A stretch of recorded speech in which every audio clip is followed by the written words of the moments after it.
Hey, welcome back to KP Unpacked. My name is Jeff Echols. I am the Executive Director of Catalyst, we're recording this today. Catalyst has officially launched. There are people coming off of the wait list into the community.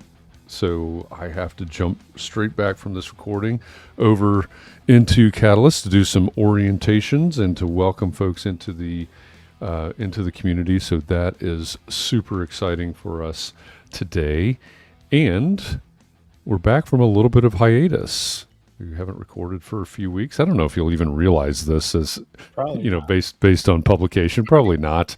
It's funny when we have these time shifted things, but KP has been traveling all over the place, and we've been busy getting this Catalyst thing launched. So we're back at it now. So I am joined as usual today by KP Reddy. He is the CEO and founder of KP Reddy Co., the founder of Shadow Ventures, as well as author, speaker. What else? What else should I put in your bio today? Have all the jobs. All the jobs. Okay. He's a jack of all trades. I don't know. I do them all slightly above mediocre. Well, at least you're self-aware. Yeah.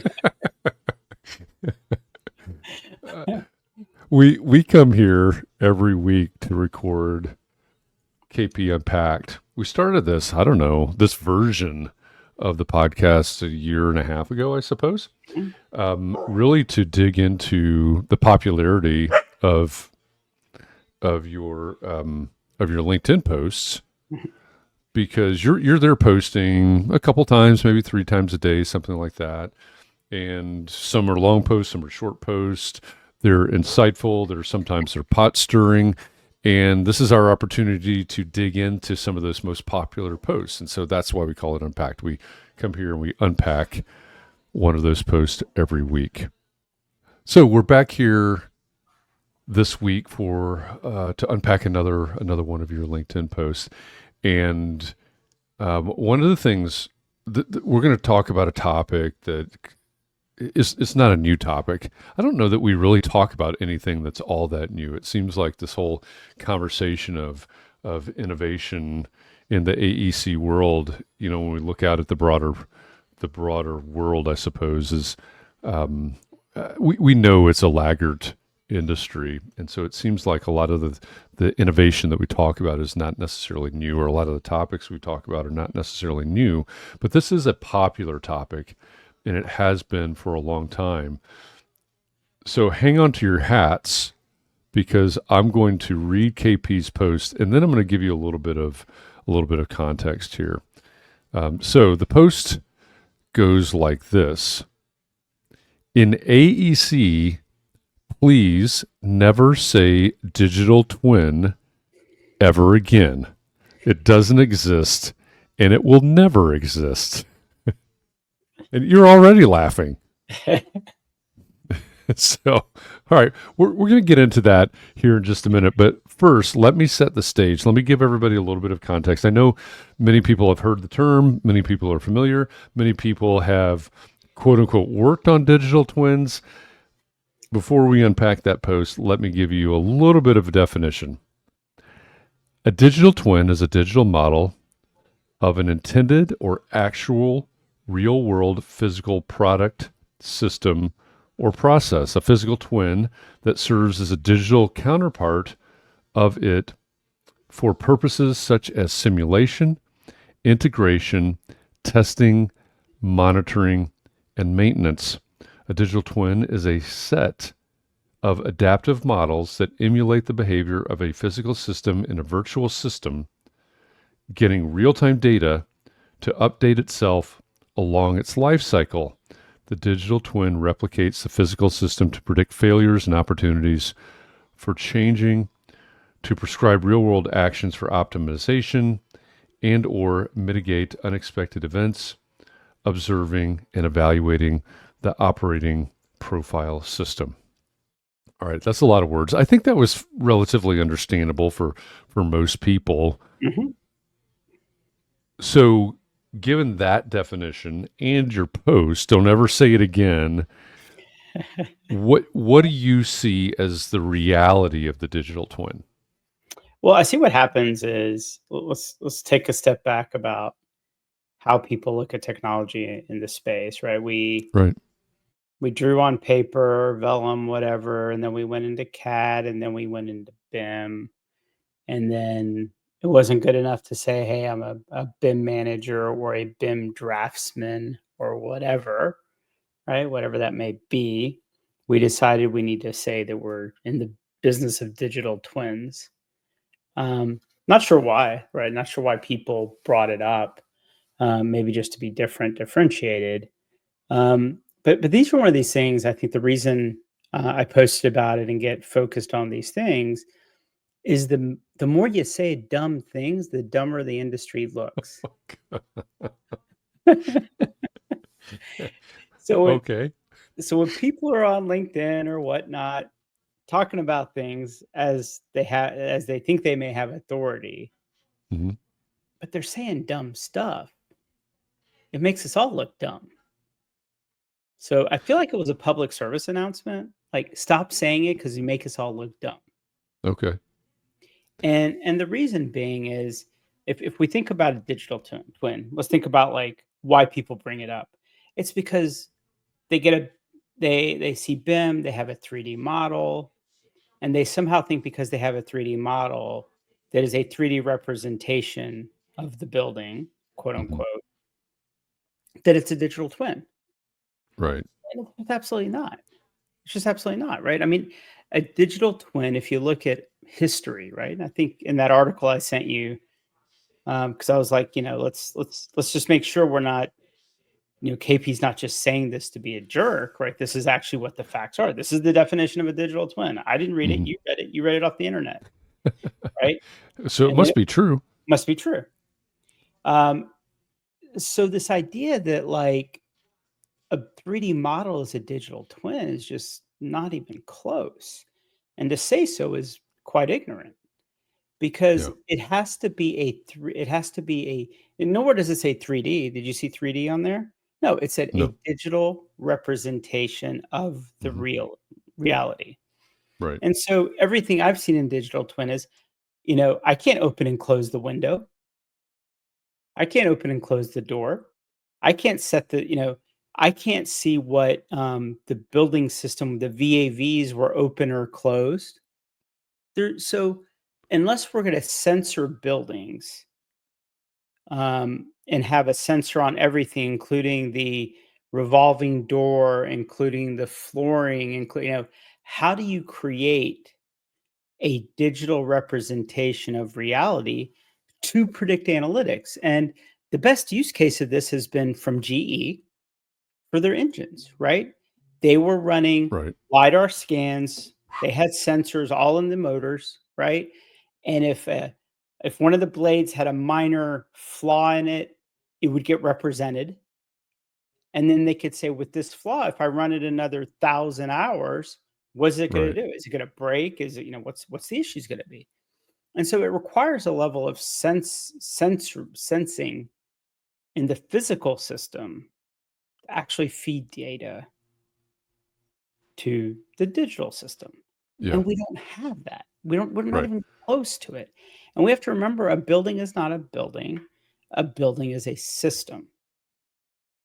It's an Right. entire system. So it's not good enough like, oh, I have sensors on all the MEP. It's a digital twin. Like, no. Mm. You need to have a sensor on the door because I need to know how many times that door opens and closes. Like, Right. it's kind of interesting. One of our portcos, Fluix, they do they basically say, hey, we can put facilities on autopilot using AI. And their AI system sits there and monitors the BMS system and monitors everything.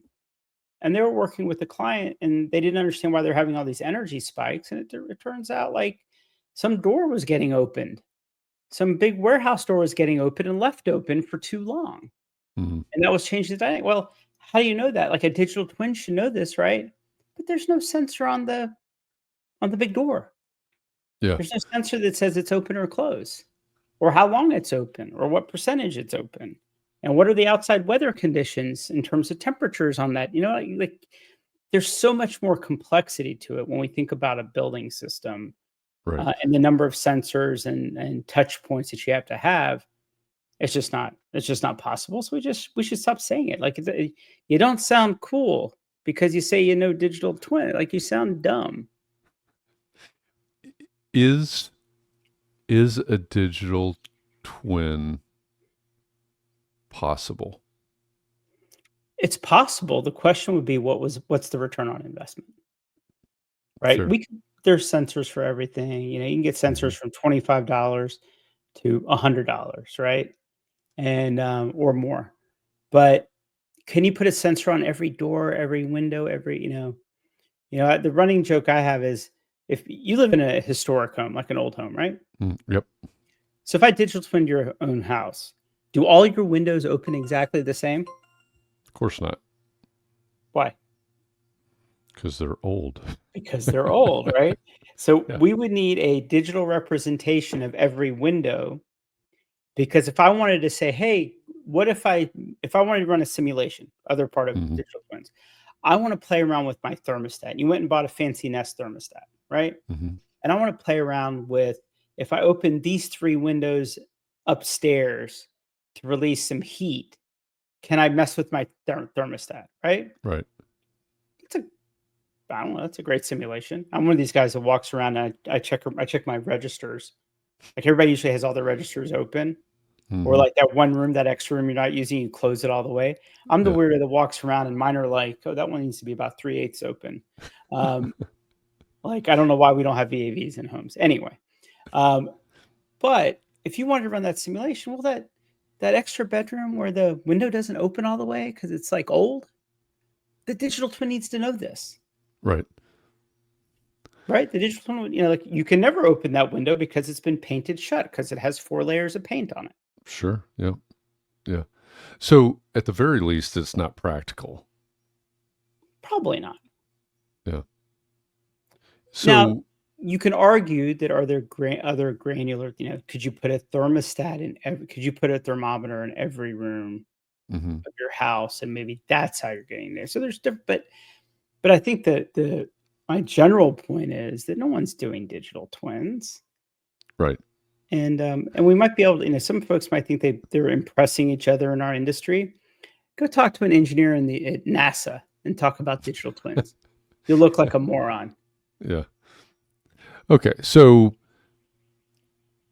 we shouldn't say digital twins because we don't actually have digital twins.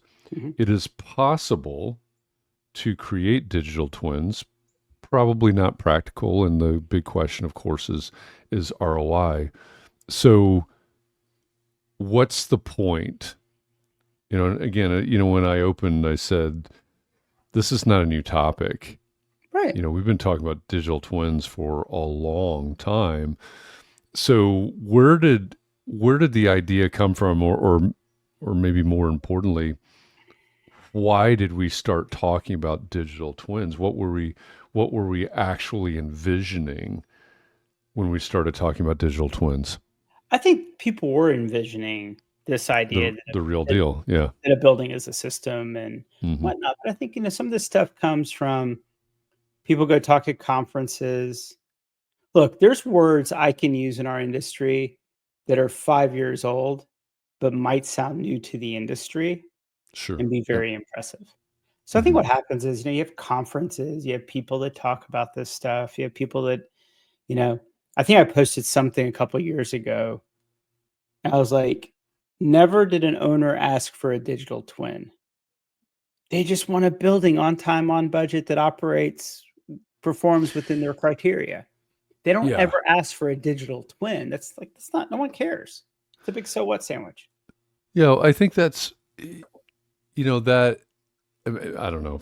Well, we may have owners asking for digital twins. If people are out there talking about digital twins, Right. they go, oh, right. And we know that one of the things that has driven BIM adoption in AE firms is owners saying, "Hey, I heard about this BIM. You need to be using BIM." Right? This happens all the time. Yeah.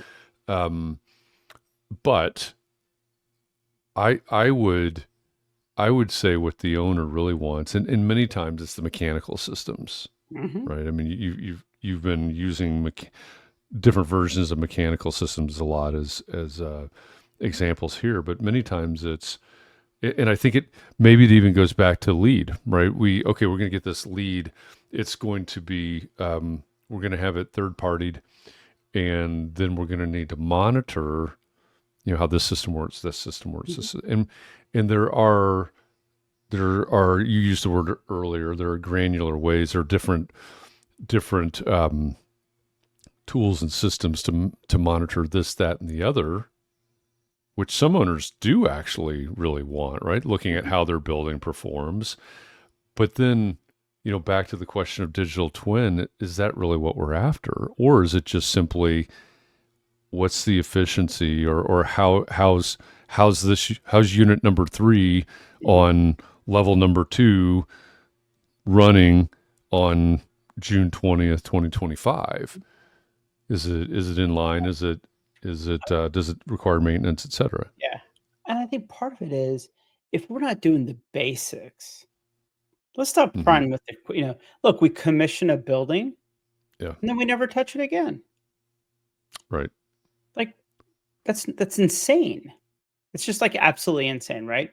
We can't find warranty and perform, I was talking to a large flooring manufacturer and I was like, "Hey, after you sell your flooring once, shouldn't you just like automatically get like your salespeople should just get a lead that says, hey, it's about time for this carpet to be replaced." Like, you know what the lifespan is of you put carpet in a hospital, probably in 3 years it needs to be replaced, right? It's not there's no special math here. They know these things. Yeah. Like that would be great if we knew where our carpet was. We have no idea where our carpet is. Yeah, that's kind of amazing, isn't it? Right. Yeah. But if you think about it, even just the serviceability, the planned maintenance, forget about unplanned maintenance, right? Unplanned maintenance is what a digital twin should predict. Right. Right. Right. Which goes back to that definition that I read. Right. We can't get planned maintenance down. Right. We can't even get that. Mm-hmm. We're worried about unplanned maintenance, so I think there's just this idea that it's fun to talk about, and say digital twin. And I think you can say it in an audience that doesn't know any better. Because spend time with people in aerospace and aviation and industrials, and they'll quickly explain to you why you have no idea what you're talking about. So what should we call, and there's no standard to any of it, but what should we call what we're doing? We're building 3D models. Mm-hmm. I don't even know that from a BIM to a 3D model, is there a difference? They're not mutually exclusive. I mean, I don't know that, if you create a 3D model using Revit, just because you used Revit, does that automatically make it BIM? Like, I remember this is years ago. This was before they had Revit MEP, funny enough. They didn't have Revit MEP. And I was working with a model, and they did mechanical modeling. How they do mechanical model? This is fantastic. What did they do? Right? These guys were using the handrail family and editing it to become pipe. And I was like, this is fantastic. It's kind of like fantastic, right? Yeah. So did that model, did it look like the mechanical system? Yes. Mm-hmm. But if I pulled data from it, it was a handrail. It wasn't plumbing. Well, that also brings up a good point, right? Depending on where you fall in the A, the E, or the C, what's the point of having a model, Revit, or whatever product you use? What's the point of having a 3D model with mechanical systems in it? For the majority of the lifespan of BIM, the reason to show the mechanical was to look for conflicts, to look for crashes. It wasn't about the performance of the systems. It was, hey, is this pipe going to run into that? Are we going to run this sprinkler pipe through the middle of this return? Yeah, which once again, like I love, because we have our integrated owners forum, so I'm spending so much of my time with owners, and I like playing back stuff to them. It's like, so we don't design buildings like without clashes. Mm-hmm. We basically design a building with lots of clashes and then go fix it. Yeah. Yeah. And you're paying for this, by the way. Yeah. And oh, by the way, the architect is supposed to be coordinating, Mm-hmm. right? That's the whole point, is they're supposed to be coordinating. And so a lot of the conversation I've been having with owners have been, especially with AI, the idea is that, architects are, in AI speak, architects are supposed to do orchestration and Sure. everyone is an agent, Mm-hmm. right? That's what they're supposed to be doing, right? Mm-hmm. And this idea that it's not happening, but we'll deal with it later. We'll deal with it later. Right. It's just wild. And you start talking to owners and they're like, yeah, that is messed up. And I'm like, yeah, it is. Like, yeah, but they kind of don't know. They kind of don't care. But when shown to them, they start to understand, like, oh, okay, this is really strange. It is strange. I'll agree. I mean, there's an awful lot of resources spent on fixing those those clashes, um, whether in the model or in the field. Mm-hmm. And there's obviously a lot that plays into that, right? One of the things that one of the realities of construction is once you start moving dirt, it gets messy, Mm-hmm.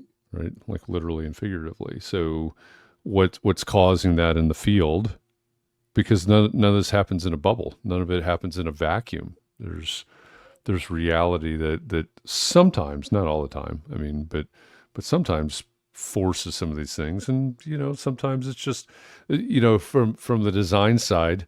One of the things that used to kill me all the time is you walk into this room and you're supposed to have this whole row of can lights, right? That's aligned over the kitchen island or whatever, or some these, and they're dimensioned that way on the drawings, right? And the electrician installs them,